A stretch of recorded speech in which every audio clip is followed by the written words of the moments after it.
தமிழர்களின் பண்டைய நாகரிகத்தை பறைசாற்றக்கூடிய மதுரை அருகே உள்ள கீழடியின் புதிய முடிவுகள் தற்போது வெளியிடப்பட்டுள்ளது. இது குறித்து நம்மிடம் பேசுவதற்காக மதுரை காமராஜர் பல்கலைக்கழகத்தினுடைய பேராசிரியர் திரு குமரேசன் சார் இருக்காங்க. வணக்கம் சார். தற்போது ஒரு புதிய முடிவுகள் நீங்கள் வெளியிட்டிருக்கீங்க. அதாவது கீழடியில் வாழ்ந்து மறைந்த 2500 ஆண்டுகள் வாழ்ந்து மறைந்த அவருடைய முக பாவனைகள் வெளியிடப்பட்டிருக்கு. இது எங்கு இந்த ரிசர்ச் பண்ணீங்க சார்? இதனுடைய முடிவுகள் எந்த ஆய்வுல எதன் அடிப்படையில் எடுக்கப்பட்டது சார்?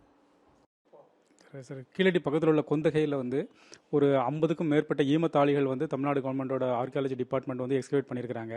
ஸோ அதில் ஒரு கிட்டத்தட்ட ஒரு 10 ஈமத்தாளிகளில் மண்டை ஓடுகள் ஓரளவுக்கு ஒரு பகுதியாவது நமக்கு சிதலமடையாமல் கிடைச்சிருந்தது.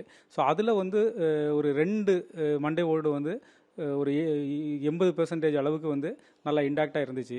ஸோ அதிலிருந்து இப்போ ஆர்கியாலஜி டிபார்ட்மெண்ட் ஒரு 20 டிஃப்ரெண்ட் டைரக்ஷன்ஸில் சயின்டிஃபிக் ரிசர்ச் எல்லாம் பண்ணிட்டு இருக்காங்க. அதில் இதில் ஒன் ஆஃப் த இதில் அப்ரோச்சஸாக இதோட ஃபேஸை எப்படி நம்ம டெபிக்ட் பண்ண முடியுமாங்கிறது ஒரு கொஸ்டின். ஸோ இதுக்காக யூகேல உள்ள John Moores university face lab, ஒரு டெடிகேட்டட் ஃபேஸ் லேப் இருக்குது. அவங்க இந்த மாதிரி ஸ்கல்ஸ்லேருந்து ஆர்கியாலஜிக்கல் பர்பஸுக்காகவும் மற்றும் ஃபோரன்சிக் பர்பஸுக்காகவும் இந்த மாதிரி ஃபேஸை ரீகன்ஸ்ட்ரக்ட் பண்ணுறாங்க. ஸோ அவங்களோட கொலாபரேஷனில் இந்த 2D ஃபேஸ் ரீகன்ஸ்ட்ரக்ஷன் இந்த 2 ஸ்கல்ஸ்லேருந்து பண்ணியிருக்குது முதல்ல. ஸோ இதில் 80% அந்த ஸ்கல்லோட ஃபீச்சர்ஸ், அனட்டாமிக்கல் ஃபீச்சர்ஸ், கிரேனியல் ஃபீச்சர்ஸை வச்சுட்டு டெடியூஸ் பண்ணியிருக்குது. மீதி ரிமைனிங் 20% ஒரு மாடர்ன் டேட்டா பேஸஸை யூஸ் பண்ணி இந்த மாதிரி இருந்திருக்கலாம் அப்படின்னு சொல்லிட்டு அனுமானிச்சிருக்குது. ஸோ கிட்டத்தட்ட 80% இந்த மாதிரி தோராயமாக இந்த மாதிரியான முகபாவனையோட மனிதர்கள் 2500 வருஷத்துக்கு முன்னாடி கீழடியில் இருந்திருக்காங்கிறது நம்மளால் ஒரு டெடியூஸ் பண்ண முடியுது. கீழடியில் இந்த உருவ முக பாவனைகள் வெளியிடப்பட்டிருக்கு. இந்த முகபாவனைகள் கிடைச்சிருக்கு. இப்போ இந்த கீழடி அகழ்வாராய்வு அடுத்த கட்டம் எப்படி இருக்கும்? இதோடைய முக்கியத்துவம் எப்படி சார் இருக்கும்? மதுரை காமராஜ் யூனிவர்சிட்டியில் மரபியல் துறையில் மெயினாக டிஎன்ஏ ஸ்டடீஸ் பண்ணிகிட்டு இருக்கிறோம். அந்த கீழடி, கொந்தகை, மற்ற இடங்களில் கிடைக்கக்கூடிய மெயினாக போன்ஸ், அந்த போன்ஸ்லேருந்து டிஎன்ஏ ஐசோலேட் பண்ணிவிட்டு அந்த டிஎன்ஏலேருந்து நம்ம ஜெனட்டிக்கலி நம்மளோட ஆன்செஸ்ட்ரி எப்படி இருக்குங்கிறத டெடியூஸ் பண்ணுறது தான் எங்களோட ப்ரைம் ரிசர்ச் ஆக்சுவலாக. ஸோ அந்த ஒர்க்கில் தான் நாங்கள் கடந்த ஒரு 3 வருஷமாக இன்வால்வ் ஆகிட்டு இருக்கிறோம். ஸோ இதில் என்னென்னா, உலகம் முழுவதும் ஒரு 5000 வருஷத்துக்கு முன்னாடி ஒரு 30லேருந்து 50 வரைக்குமான ஆன்செஸ்ட்ரல் பீப்புள் இருந்திருக்காங்க. ஸோ நம்மகிட்ட கீழடியில் இருந்த பீப்புளோட ஆன்செஸ்ட்ரி என்னங்கிறது ஒரு ப்ரைம் கொஸ்டின். ஸோ அவங்களோட ஆன்செஸ்ட்ரி என்னங்கிறது. ஸோ இது வரைக்கும் உள்ள வேரியஸ் சயின்டிஃபிக் பேப்பர்ஸை வச்சு என்ன சொல்லலாம் அப்படின்னு சொன்னால், இன்னைய தேதியில் இன்றைக்கி நம்மளோட மாடர்ன் பீப்புள் ஒரு இந்தியாவில் ஒரு 7 விதமான ஆன்செஸ்ட்ரல் மாடர்ன் பீப்புள் இருக்கிறாங்க. பட் ஆனால் கீழடியில் 2500 வருஷத்துக்கு முன்னாடி இருந்த பீப்புளோட ஆன்செஸ்ட்ரி என்னங்கிறது ஒரு கொஸ்டின். ஸோ அதை டிஎன்ஏ ஸ்டடீஸ் மூலமாக டீகோட் பண்ணுறது தான் எங்களோட மெயின் ரிசர்ச். அதுக்காக மதுரை காமராஜ் யூனிவர்சிட்டியில் தொழில் மரபியல் துறை ஒன்று ஆரம்பித்து அதில் ஒரு டெடிகேட்டட் ஏன்சியன்ட் டிஎன்ஏ லேபரேட்டரி இருக்குது. அந்த லேபில் ஒர்க் பண்ணிட்டு இருக்கிறோம். ஸோ அந்த டிஎன்ஏ ஸ்டடீஸை வச்சுக்கிட்டு நம்மளோட ஆன்செஸ்ட்ரி டீகோட் பண்ணுறது எங்களோட one of the primary objectives.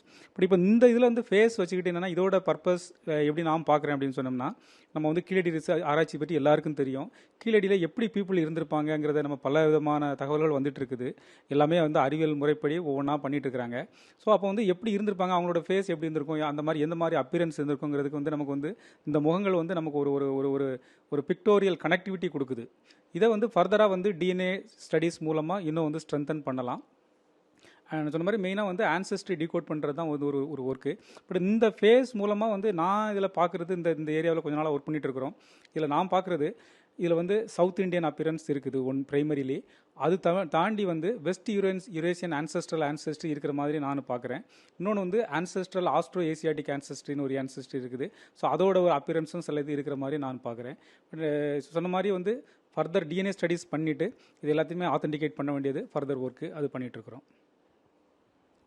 இப்போ டிஎன்ஏ பரிசோதனை பண்ணினா அந்த வழித்தோன்றல் தெரியுங்கிறீங்க. இந்த டிஎன்ஏ பரிசோதனை எப்படி சார் பண்ண முடியும்? ஏன்னா அவங்க 2500 ஆண்டுகளுக்கு முன்பாக வாழ்ந்தவருடைய முகபாவனைகள் தான் நமக்கு கிடைச்சிருக்கு. அதில் தென் தமிழகத்தில் வசித்தவருடைய அந்த முகபாவனை இருக்குன்னு சொல்கிறீங்க. இப்போ அந்த டிஎன்ஏ டெஸ்ட் நம்ம எப்படி மேற்கொள்ள முடியும்? ஸோ ஃபர்ஸ்ட் ஆர்கியாலஜி டிபார்ட்மெண்ட் கொந்தகையிலேருந்து இந்த மாதிரி போன்ஸ் எல்லாம் எக்ஸ்கவேட் பண்ணதெல்லாம் நாங்கள் மதுரை காமராஜ் யூனிவர்சிட்டியில், ஏன்னா நிறைய போன்ஸ் ஆல்ரெடி சார்ட் ஆகி போயிருக்குது. அப்படின்னா என்ன ஒரு அசம்ஷன் அப்படின்னு சொன்னால், இவங்களெல்லாம் எங்கேயோ ஒரு இடத்துல ஒரு பார்ன் பண்ணிவிட்டு ஒரு செகண்டரி பரியல் அப்படின்னு சொல்லுவாங்க. அந்த மாதிரி பண்ணியிருக்காங்களா இல்லை பிரைமரி பரியலாங்கிறது வந்து தெரியல. ஸோ அதனால் வந்து எல்லா போன்ஸையும் வந்து நம்ம வந்து ஆராய்ச்சி பண்ணி எதெல்லாம் வந்து பிரைமரி போன்ஸாக இருக்குதோ அந்த போன்லேருந்து டிஎன்ஏ ஐசோலேட் பண்ணுறது மதுரை காமராஜ் யூனிவர்சிட்டியில் அதுக்குன்னு ஒரு டெடிகேட்டட் லேப் இருக்குது. ஏன்னா இதில் வந்து ரொம்ப கம்மியாக தான் டிஎன்ஏ இருக்கும். 2500 வருஷத்துக்கு முன்னாடிங்கிறனால ரொம்ப கம்மியாக டிஎன்ஏ பீஸாக ஃப்ராக்மெண்ட் ஆகி போய் தான் இருக்கும். பட் அந்த டிஎன்ஏ நிறைய ஸ்க்ரீன் பண்ணும்போது பை சான்ஸ் ஏதாவது சம் சாம்பிள்ஸில் நல்லா டிஎன்ஏ இருந்துச்சுன்னு சொன்னால் அந்த டிஎன்ஏ ஃபுல்லாக ஐசோலேட் பண்ணிவிட்டு அந்த டிஎன்ஏ வந்து சீக்வன்ஸ் பண்ணுவோம். யூஸ்வலாக வந்து நம்ம ஹோல் ஜெனட்டிக் மேக்கப்பே எப்படின்னா 80 ஜிஸுங்கிற கோடு தான். பட் அது வேரியஸ் சீக்வன்சஸில் இருக்கும்.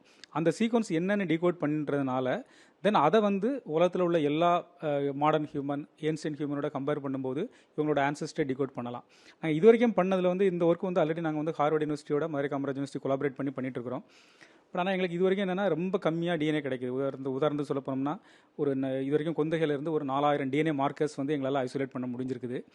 இப்போ ரீசெண்டாக வந்து அது வந்து ஒரு 2 லட்சம் மார்க்கர் வரைக்கும் ஐசோலேட் பண்ண முடிஞ்சிருக்குது. பட் ஆனால் ஒரு சாம்பிளுக்கு அட்லீஸ்ட் 1 லட்சம் டிஎன்ஏ மார்க்கர்ஸ் ஐசோலேட் பண்ணியாச்சுன்னு சொன்னால் தென் வந்து நம்மளோட ஆன்சஸ்ட்ரி என்னங்கிறத டிஃபைண்டாக சொல்லலாம். ஏன்னா அதுக்கான ப்ரோட்டோகால்ஸ் வந்து சயின்டிஃபிக்கலி ஆல்ரெடி எஸ்டாப்ளிஷ் ஆயிருக்கு. ஸோ அதை நோக்கி ஒர்க் பண்ணிட்டு இருக்கிறோம் சார். நீங்கள் பண்ணக்கூடிய ஆய்வு வந்து அந்த டிஎன்ஏ மற்றும் அந்த உருவ அமைப்புகள் சம்மந்தமான ஆய்வு பண்ணிக்கிட்டு இருக்கீங்க. இதுக்கும் தொல்லியல் துறைக்கும் அடுத்த கட்டமாக எப்படி சார் இருக்கும்? நீங்கள் தொல்லியல் துறையில் இது சம்மந்தமாக பேசியிருக்கீங்களா? தொல்லியல் துறையோடைய அடுத்த கட்ட ஆய்வு எப்படி இருக்கணும்னு நீங்கள் நினைக்கிறீங்க சார்? இது வந்து தொல்லியல் துறையோட ஆராய்ச்சி தான். ஆக்சுவலாக தொல்லியல் துறை வந்து ஒரு 20 பல்கலைக்கழகங்கள் இல்லை இந்தியாவில் உள்ள வெளிநாட்டில் உள்ள ஆய்வகங்களோட சேர்ந்து வந்து ஆராய்ச்சி பண்ணிட்டு இருக்கிறாங்க. அதில் வேறு வேறு ஆஸ்பெக்ட். இப்போ வந்து இந்த ஃபேஸ் ரீகன்ஸ்ட்ரக்ட் பண்ணுறது 2D ஃபேஸ் ரீகன்ஸ்ட்ரக்ஷனுங்கிறது ஒரு சயின்டிஃபிக் அப்ரோச். இப்போ டிஎன்ஏ பண்ணுறது இன்னொரு அப்ரோச். ஸோ இதே மாதிரி நிறைய இது பண்ணிட்டு இருக்கோம். டிஎன்ஏ வந்து ஒரு இம்ப்ரெசிவான வேர்ல்டு ஃபுல்லாக வந்து இந்த மாதிரி ஆன்சஸ்ட்ரி டீகோட் பண்ணுறது வந்து ஒன் ஆஃப் ஏன்னா அதுலேருந்து தான் மைக்ரேஷன் ரூட்டை வந்து டீகோட் பண்ண முடியுங்கிறதுக்காக பண்ணிட்டு இருக்கிறது. இதே மாதிரி இங்கே கிடைக்கக்கூடிய வந்து அனிமல்ஸ் கீழடியில் உள்ள அனிமல்ஸ் வந்து இப்போ எல்லாத்துலேயுமே நம்ம ஹியூமனில் வந்து டிஃப்ரெண்ட் ரேசஸ்ன்னு சொல்கிறோம். அதே மாதிரி அனிமல்ஸ்லேயே நிறைய ஸ்பீசிஸ் இருக்கும். இங்கே ஒரு புல் இருக்குது அப்படின்னு சொன்னால் அதோட எக்ஸாக்ட் ஸ்பீசிஸ் என்ன? இப்போ அந்த டைமில் சைனாவில் என்ன புல் இருந்திருக்குது, யுரேஷியாவில் என்ன இருந்திருக்குது, ஆஃப்ரிக்காவில் என்ன இருந்திருக்குது. அப்போ எந்த ரூட் வழியாக இந்த மாதிரி அனிமல்ஸோட மைக்ரேஷன்ஸ் இங்கே நடந்திருக்கும், இல்லை டொமஸ்டிகேஷன் எந்த ரூட்டில் நடந்திருக்கும். இதே மாதிரி வந்து நெல், திணை அதெல்லாம் வந்து ஆராய்ச்சி பண்ணிகிட்டு இருக்கிறோம். ஸோ அப்போ இங்கே உள்ள கீழடியில் கிடைச்ச நெல் வந்து எந்த அளவுக்கு கம்பேரபிள் வித் அங்கே நெல் வந்து அந்த டைமில் சைனாவில் யூஸ் பண்ணது இதுக்கும் சம்மந்தம் இருக்குதா? அப்போ வந்து ஃபார் எக்ஸாம்பிள் வந்து சைனாவிலேருந்து அக்ரிகல்ச்சர் ப்ராக்டிஸ் இங்கே வந்திருக்குதா, இல்லை இண்டஸ் வேலியிலேருந்து இங்கே வந்திருக்குதா, இல்லை யுரேஷியாவிலேருந்து இங்கே வந்திருக்குதா, இல்லை இந்த ரீஜன்லேயே இண்டிபெண்ட்டாக அக்ரிகல்ச்சரல் ப்ராக்டிசஸ்லாம் வந்து எவால்வ் ஆகிருக்குதா. ஸோ இதெல்லாம் வந்து டீகோட் பண்ண முடியும். இன்னும் ஒரு ரிசர்ச் நாங்கள் பண்ணுறது வந்து என்னென்னா இந்த ஆஃபரிங் பார்ட்ஸ்லலாம் வந்து நம்ம அசியூம் பண்ணலாம் அதில் ஏதோ ஒன்று வச்சு வந்து அவங்க மக்களை புதைக்கும் போது கூட வந்து ஏதோ ஆஃபரிங் பார்ட்டில் ஏதோ ஒரு உணவுப் பொருட்களை வச்சுருந்துருக்கலாம் அப்படிங்கிறது ஒரு அசம்ஷன். ஸோ அதை வந்து டீகோட் பண்ணுறதுக்கு நாங்கள் வந்து ஒரு பயோகெமிக்கல் அனாலிசிஸ் பண்ணிகிட்ருக்கோம். அதில் என்ன மாலிகூல்ஸ் இருக்குங்கிறத. அது வந்து டிஎன்ஏ கிடையாது, பட் சம்டைம்ஸ் ப்ரோட்டீன் அதில் இருந்திருக்கலாம், இல்லை வேறு சில ஆர்கானிக் மாலிகூல்ஸ் இருந்திருக்கலாம். ஸோ அதில் இருந்து என்னதை அவங்க யூஸ் பண்ணினாங்க அப்படின்னு சொல்லிட்டு டீகோட் பண்ணுறது. ஸோ அதை பண்ணிகிட்ருக்கோம். ஃபார் எக்ஸாம்பிள் சில இடத்துல வந்து மில்கில் உள்ள மாலிகூல்ஸை வந்து ஐடென்டிஃபை பண்ணியிருக்கிறோம். சில இடத்துல ரைஸில் உள்ள மாலிகூல், திணையில் உள்ள மாலிகூல்ஸ்லாம் ஐடென்டிஃபை பண்ணுறோம். ஸோ இதை நம்ம ஃபர்தராக ஒர்க் பண்ணிட்டு இருக்கும்போது இதில் என்னென்னலாம் அவங்க யூஸ் பண்ணியிருக்காங்கிறதையும் பார்க்கலாம். கீழடியில் கிடைக்கப்பட்ட அந்த கீழடி, கொந்தகை, சுற்று வட்டாரங்கள் கிடைக்கப்பட்ட தொல்லியல் துறையினால் எடுக்கப்பட்ட அந்த ஆய்வு பொருட்கள் வந்து அறிவியல் பூர்வமானது இல்லை, அறிவியல் பூர்வமான ஒரு ஒரு எவிடன்ஸ் கிடைக்கல அப்படிங்கிற ஒரு பேச்சு இருந்துச்சு. அதை பற்றி உங்களுடைய கருத்து? இப்போ நான் சொன்ன மாதிரி வந்து ஆர்கியாலஜி டிபார்ட்மெண்ட் வந்து 20 டிஃப்ரெண்ட் பிளேசஸில் சயின்டிஃபிக் ரிசர்ச் பண்ணிட்டு இருக்காங்க. இதில் நாங்கள் வந்து மதுரை காமராஜ் யூனிவர்சிட்டியில் உள்ள science department, biology department, genetics department. So அதனால் நாங்கள் பண்ணுறது ஃபுல்லாக இந்த genetics related, science related research தான். Genetics related research, DNA research, protein research, அந்த மாதிரி ஒர்க்கு.